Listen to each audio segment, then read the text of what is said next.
이재명 대통령이 어제 기자회견에서 검찰의 보안 수사권을 놔둘지 여부를 국회 몫으로 넘겼습니다.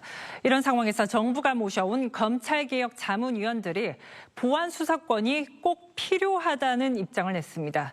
여권의 검찰개혁 방향에 공개적으로 반기를 든 겁니다. 자문위는 이 입장을 양심의 목소리라고 표현했습니다. 학계와 법조계 전문가로 구성된 국무총리실 산하 검찰개혁 추진단 자문위원회가 낸 12쪽짜리 입장문입니다. 검사의 보안 수사는 제한적으로나마 필요하다며 검사가 보안 수사를 할 수 없게 되면 모든 국민에게 불이익이 돌아갈 것이라고 했습니다. 검사 수사권 전면 박탈이란 목표에 매몰돼 제도 공백과 부작용이 우려된다고도 했습니다. 이근우 자문위원장은 자문위의 의견이 법률 개정안 논의에 반영되지 않았다고 토로했습니다. 자문위 의견이 반영되지 않은 형사소송법 개정 정부안이 나올 것 같아 양심의 목소리를 냈다는 겁니다. 여당의 보안 수사 폐지 기조에 이재명 대통령도 힘을 실어줬습니다. 국회에 넘기는 쪽으로 그쪽의 의견에 따르는 쪽으로 그렇게 정리하는 거 아닌가 싶어요. 자문위는 더 이상의 회의가 무의미할 것 같다며 사실상 활동 종료를 요청했습니다. 이재명 대통령 취임 1주년 기자회견이 있었는데요. 그 자리에서 이제 검찰개혁 관련해가지고 질문이 있었고 거기에 대한 답이 있었는데 네. 자, 그 부분 영상으로 저희가 또 준비를 했거든요. 우리 또 법조인 두 분 나와 계시니까 이어폰 착용해 주시고 함께 보겠습니다. 대통령께서 일전에는 이제 예외적인 경우에 한해서는 보안 수사권을 필요하다 이렇게 말씀하신 적이 있었는데 그 의견에 혹시 변함이 있으신지 궁금합니다. 검찰의 견제도 중요하죠. 왜냐하면 대형 사고, 초대형 사고를 쳤으니까 있을 수 없는. 그래서 권한을 배제해서 위험성을 제거해야 되는 건 맞는데 그것 때문에 국민이 피해를 보면 되겠냐라는 생각이죠. 인권 침해 위험성도 전혀 없는 단순 사실관계 확인 이런 거 한번 좀 하면 안 돼. 그 길까지 완전히 봉쇄해야 돼. 라고 하는 게 제 생각이었죠. 지금도 그 생각은 변함이 없어요. 정치는 또 현실이죠. 불신이 너무 깊어요. 그것도 악용해가지고 나쁜 짓 하면 어떡해. 라는 걱정이 국민들 속에 너무 많은 거예요. 그것도 전혀 일리 없는 주장은 아니에요. 결국 결단의 문제겠죠. 그냥 국회로 넘겨서 논의를 해보고 정부의 입장을 어느 쪽으로 고집하지 말면 좋겠다. 그래서 김민석 총리가 아마 할 텐데 국회에 넘기는 쪽으로 그쪽의 의견에 따르는 쪽으로 그렇게 정리하는 거 아닌가 싶어요. 이렇게 또 해보다가 또 국민들이 이건 아니야, 이거 문제 있어 이거 하면 또 그때 오시면 또 될 수도 있죠. 지금은 국민들의 불안감을 해소하는 게 제일 중요한 것 같아요. 어쨌든 있을 수 없는 너무나 큰 일이 벌어져서 없는 사건을 만들고 증거를 조작하고 증거도 없는데 기소해가지고 괴롭히고 국가가 이러면 안 되잖아요. 있을 수 없는 일이죠. 검찰이 그 선을 넘어버렸기 때문에 너무 많이 넘어서 너무 많이 망가뜨려서 업보라고 생각해야죠. 그래서 결과는 어쨌든 국회에 맡길 생각입니다. 네. 참 이거 보면서 이게 참 간단치 않은 문제구나. 정말 고민이 너무 많이 느껴졌는데 결국은 이제 국회에 맡기겠다. 네. 이런 입장을 밝혔는데요. 오늘 그런데 보도가 난 게 있어요. 예, 국무총리 산하 검찰개혁 추진단 자문위원회에서 입장을 냈는데 네. 그 입장을 좀 소개를 해주시죠. 검사의 보안 수사가 제한적으로나마 필요하다. 보안 수사 금지 시 보안 수사 요구는 비약적으로 증가할 수밖에 없다. 검사의 보안 수사를 전면 금지하는 방향으로 제도가 설계된다면 그에 상응해 전권 송치 제도는 전면 복원될 필요가 있다. 네. 라고 입장문을 냈습니다. 어제 기자회견하고는 조금 예. 좀 다른 결의 그런 입장문이 나와가지고 제가 개인적으로 좀 굉장히 혼란한 상황입니다. 그러니까 제한적으로 보안 수사권 필요하지 않겠느냐. 그리고 전권 송치 복원해야 된다. 이 전권 송치 완전히 없어졌거든요. 네. 그러니까 경찰에서 이제 수사해 갖고 불송치하면 요거 이제 무혐의 나오면 거기서 이제 끝나는 건데 네. 무혐의 하든 뭐 하든 마지막 최종 결정은 검찰이 하는 전체 사건을 어찌됐든 판단은 검찰이 하는 것을 전권 송치라고 하는데 요거는 복원해야 된다. 이런 입장이 나왔습니다. 이거 어떻게 봐야 돼요? 이게 핵심적인 건 대통령님 워딩이고요. 네. 워딩에서의 또 핵심적인 건 국회 논의에 따른다예요. 맞아요. 네. 그렇기 때문에 그렇게 보시면 될 것 같고 네네. 방금 소개해 주신 기사에서 나온 이야기는 검찰개혁 자문위의 의견인 거죠. 그 의견까지 참고해서 국회에서 논의하고 국회에서 결정하라는 거로 보시면 됩니다. 그리고 이제 검찰개혁 자문위의 구성 멤버를 조금 보셔야 되는데 네. 원래 처음에 만들어질 때만 해도 약간 이제 다양한 의견을 가지신 분들이 많이 계셨었는데 네. 검찰 쪽과 관련된 쪽으로 계속 가다 보니까 합리적이거나 원칙주의자 분들 한 6분께서 나 이거 못하겠다고 나오셨어요. 네. 그러다가 중간에 계속 가다 보니까 이제 박찬훈 위원장님도 나 이제 더 이상 이거 안 하겠다라고 하면서 나오셨어요. 지금 네. 남아 있는 분들은 굉장히 검찰 쪽 주장에 많이 동조하시는 분들만 남아 계시다고 보시면 될 것 같아요. 그래서 대통령님께서 이런 입장을 말씀하시니까 여기에 오히려 대항해서 저는 이런 메시지를 냈다고 봅니다. 어찌됐든 간에 이제 국회에서 논의를 할 테니까 그 전에 우리 입장 정도는 그래도 전달을 해야 되지 않겠냐 해서 이제 전달한 것으로. 그러니까 결과적으로는 국회에서 논의하고 국회에서 결정하는 것에 따르는 것으로 가닥이 잡힌 것으로 저도 알고 있습니다. 그래서 이 부분은 크게 걱정하지 않으셔도 될 것 같은데. 네. 물론 뭐 또 어떻게 될지 모르겠지만 현재까지는. 현재까지는. 네, 현재는. 네. 네. 대통령이 뭐 전 국민 앞에서 기자회견에서 한 발언 지금 본 그대로거든요. 맞습니다. 그러니까 지난번에 이제 검찰개혁 관련돼서 이제 공소청 뭐 이런 논의할 때 굉장히 좀 소란스러웠고 네. 마지막에 대통령님이 정리를 해주셨잖아요. 네. 그러면서 이제 앞으로는 좀 이런 혼란은 좀 없었으면 좋겠다. 네. 국회가 논의하고 국회가 결정하는 대로 좀 따랐으면 좋겠다. 그때 이미 이런 방향이 좀 잡힌 것으로 저는 그 알고 당시에. 있어요. 네. 그러니까 우리도 지금 복귀해 보면 그 당시에 대통령님의 생각은 뭐지라고 하면서 대통령님의 생각은 이거야 저거야라고 하면서 막 계속 얘기를 했었는데 네네. 대통령님의 생각은 굉장히 유연했었고 숙고해 보라는 게 그게 정말 정답이었었잖아요. 열심히 토론하고 논의해봐라 이게 정답이었었는데 그리고 굉장히 생각이 유연하시기 때문에 이번에도 국회에서 논의를 해서 이제 결과를 만들어내면 될 것 같다는 맞아요. 생각이 들고 네, 또 달라진 거는 그 국정조사를 하면서 정말 조작 기소 조작 수사 이 검사들이 얼마나 정말 조작 기소를 많이 하고 인권 침해를 많이 했는지가 이제 낱낱이 드러났고 그렇습니다. 대통령님께서도 그걸 또 보고 더 느낀 점이 또 많으셨던 것 같아요. 네. 그래서 저런 말씀을 하신 거 아닌가 생각을 합니다. 네. 근데 그 공소 취소 문제가 그 국민 대다수를 설득하지는 못하는 것 같아요. 그 얘기가 계속 나오더라고요. 근데 선거 이제 기간에도. 그건 원칙적인 문제일 것 같아요. 그러니까 잘못된 수사 네. 또는 의도적으로 왜곡된 수사에 기반한 기소가 있다면 네. 어떤 사건이든 사실 공소 취소되는 게 맞아요. 너무 당연한 얘기죠. 얘기거든요. 네. 그래서 당연한 얘기를 좀 당연하게 보셨으면 좋겠고 네. 세부적으로 이제 어떤 사건이 공소 취소의 대상이 되느냐 그리고 그렇게 그런 과정을 밟을 때 충분한 증거와 논리가 뒷받침되느냐 네. 이런 것들을 이제 보시면 될 것 같아요. 네. 아니 그래서 그 뭐 예를 들어 조작을 해서 한 사람을 제거하기 위해서 기소를 했어. 조작을 해서. 근데 그게 드러나 버렸어. 뭐 그러면은 확실한 증거도 있어. 증거가 있어. 논리도 받침이 돼. 그러면은 그 대상이 최영진이든 무슨 뭐 최영진이 아버지든 저의 아버지든 그렇죠. 이거는 그냥 뭐 장동혁의 아버지든 장동혁이든 그거는 당연히 공소 취소가 돼야죠. 그건 상식이죠, 맞죠. 상식. 예, 그건 너무 상식이야. 네.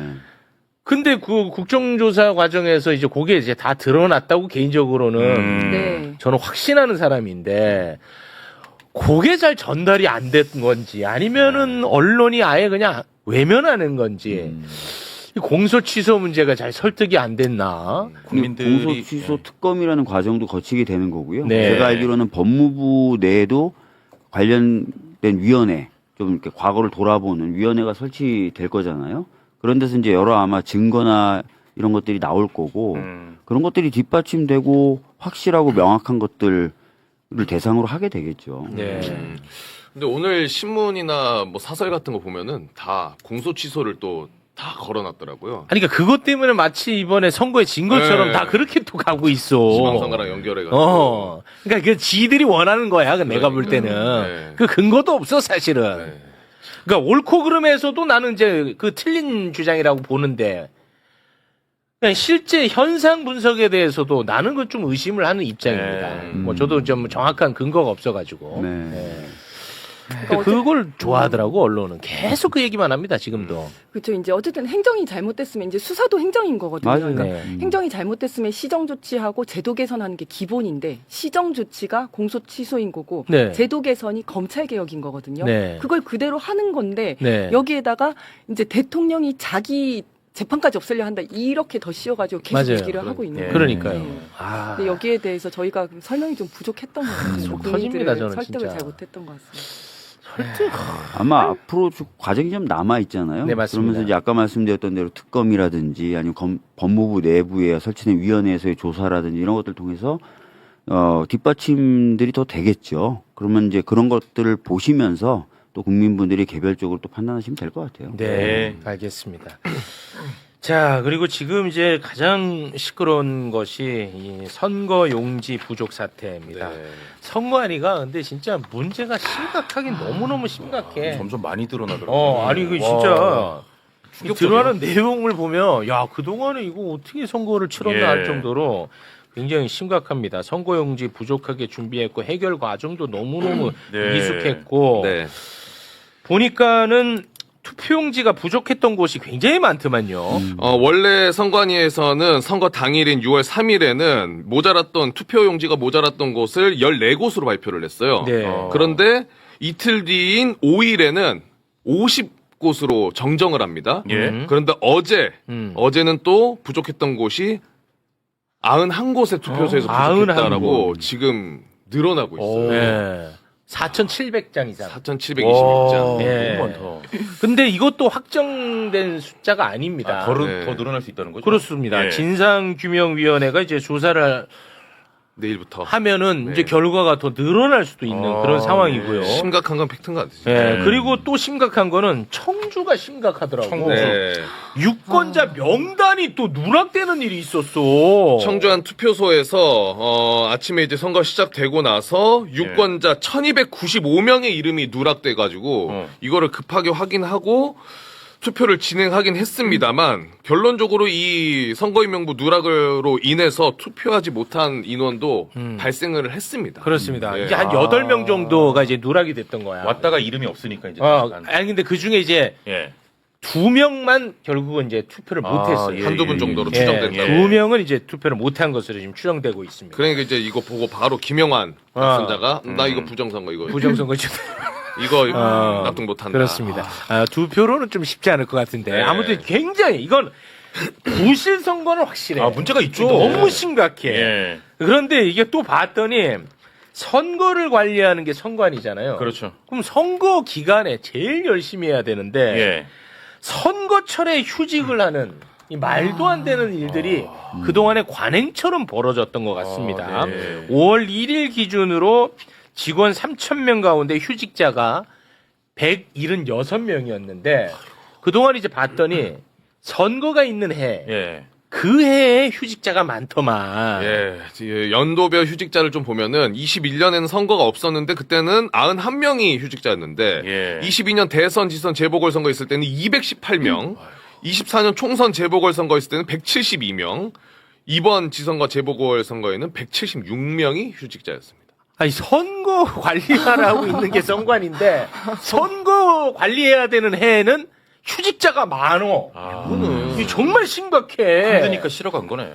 아, 그러니까 제가 예전에 이제 와. 어떤 모임에서 한번 선관위 직원을 만난 적이 있었는데 예. 저런 얘기를 하더라고요. 아, 제가 올해 선거가 많아서 휴직을 했다 이런 얘기를 제가 그냥 처음 만났는데 저한테 그 얘기를 와, 하더라고요. 진짜로? 네. 그래서 저는 깜짝 놀랐어요. 저도 공무원이었으니까 그때. 예. 와. 선거가 많아서 휴직을 했다. 2022년이었어요. 저 때 경찰이 아우 도둑이 많아서 나 휴직해요. 그렇죠. 이거야. 신고가 많이 들어서 나 휴직했어요. 이런 거랑 똑같은 거예요. 그래서 와. 그래서 제가 이제 깜짝 놀랐었던 게 여기에 전혀 죄책감을 가지지 않고 이야기를 하는구나. 그거는 이 문화 자체가 관행인 거야. 네, 그렇죠. 문화 자체가 그렇죠. 이렇구나 이런 생각이 예. 들더라고요. 그러니까 기강 다 무너졌던 예. 거예요. 예. 왜냐하면 이거 구조가 이게 문제잖아요. 이 구조 자체가. 맞습니다. 선관위원장이 거기 그 상주하는 사람이 아니야. 네, 네. 그러니까 업무 파악도 안 돼. 맞습니다. 그렇죠. 네, 아, 네. 위원회에 있는 사람들도 그 중에 한 명인가 상임이죠. 맞아요.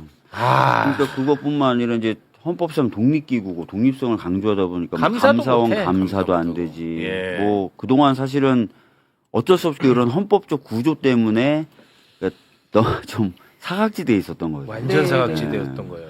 그리고 뭐 선거인 명부가 막 누락되고 이랬다고 하는데 지금 이제 선거 용지 부족 이 문제가 터지니까 이런 저런 것들이 같이 막 다 터지고 있는 것 같아요. 이제 알려지고 네, 네. 저는 그 전에도 자잘한 내용들 굉장히 많았을 거라고 생각합니다. 아, 근데 그렇죠. 그때는 밝혀지지 않고 있다가 예. 정말 할미 법칙이라고 1대 29대 300 이런 얘기 네. 하잖아요. 네. 큰 사건이 있기 전에는 뭐 29개의 작은 사건들이 있고 그 전에 300개의 그 경미한 어떤 징후가 있었다고 하는데 이런 거 당연히 있었을 것 같고요.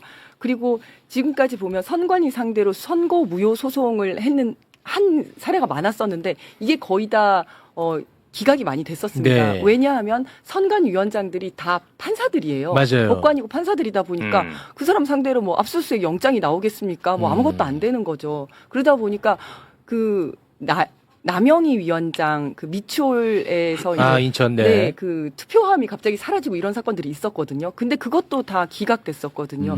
이런 식으로 성역처럼 계속 되다 보니까 그러게. 문제를 점점 키웠다 예. 이런 생각이 들더라고요. 그러니까 이 문제는 사실 뭐 엄밀히 따지면은 이 조이대 요쪽에서 좀 뭔가 고개 숙이고 반성하는 모습이 보여져야 되는 거는 맞잖아요. 구조적으로 맞습니다. 보면. 뭐 아시다시피 이제 선관위원장은 대법관 중에 한 대법관이잖아요. 명이고, 그렇기 때문에 이제 조희대 대법원장이 간접적으로 그렇지. 또 책임과 책임감이 영향력이 있지. 있다고 봐야 되고요. 네. 그래서 이제 관련해서 어제 대통령과 함께 국회의장 그리고 대법원장, 헌법재판소장, 총리 그러니까 한 자리에 모여서 대책을 논의를 했는데요. 회동 이후에 그 브리핑이 있었습니다. 청와대 홍보수석의 브리핑 잠깐 영상으로 보고 오겠습니다.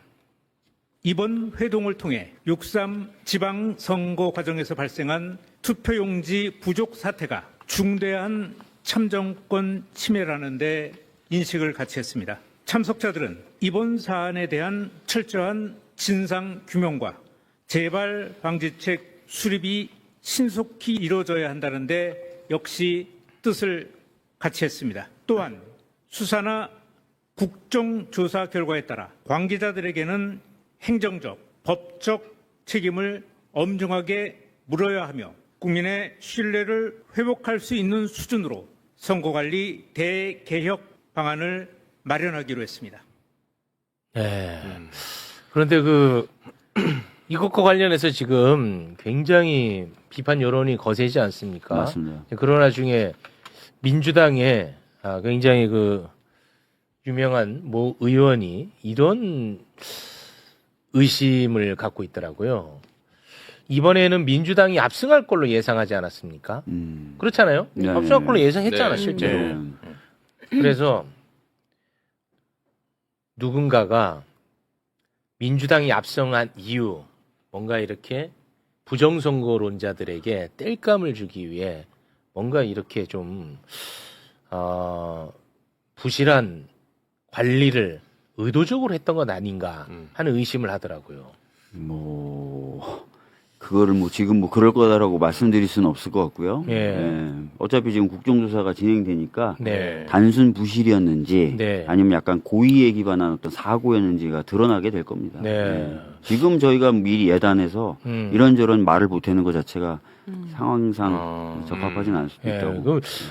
왜 이제 그런 얘기들이 왜 나오냐? 이게 네. 도저히 상식적으로 납득이 안 가잖아요. 네. 아니 이게 지금 대한민국에서 지금 용지 부족 때문에 투표를 못했는데 터무니없는 일은 맞아요. 터무니없잖아요. 그리고 굉장히 진상규명 철저히 이루어져야 되고요. 맞아요. 책임자가 있다면 진짜 엄하게 처벌해야 됩니다. 그렇죠. 네. 근데 이제 그 과정도 면밀하고 아주 정확하게 진행이 돼야 되기 때문에 막 억측에 기반해서 막 하기보다는 네네. 이 과정이 면밀히 예. 잘 진행되도록 좀 챙겨보는 게 오히려 좋을 것 같습니다. 네. 아니 그리고 이거 진짜 우리가 그 일반적으로 생각을 하면 100% 물론 투표율이 100%는 안 되지만 그래도 모르니까 100% 당연히 준비해야 되는 거 아니야? 아니, 라는 생각을 상식적으로 하잖아요. 뭐 찢어지거나 이런 거 생각해서 120% 준비해야죠. 그렇죠. 그리고 실제로도 110%를 찍겠다고 하면서 예산을 받아갔다는 거예요. 맞아요. 근데 그것도 아니고 이렇게 부족한 상황이 났으니까 예. 너무 기가 막히죠, 그냥. 그러니까요. 예. 예. 황당한 거예요, 진짜 진짜. 황당하고 정말 입이 10개라도 할 말이 할 없습니다. 말이 없습니다. 맞습니다. 네. 예. 자, 그러면 우리 박주민 의원님과는 여기서 저희가 네. 또 인사를 나누도록 하겠습니다. 의원님, 네. 행복하시죠? 제가 주식 주제를 안 해서 행복합니다. 예, 네, 열심히 네. 앞으로도 할 거고요. 네. 자주 불러주세요. 선거 기간에 아무튼 우리 의원님에게 개인적으로 굉장히 감동 많이 받았습니다. 예. 감사합니다. 박주민 의원 대단히 고맙습니다. 네, 고맙습니다. 감사합니다. 감사합니다. 예.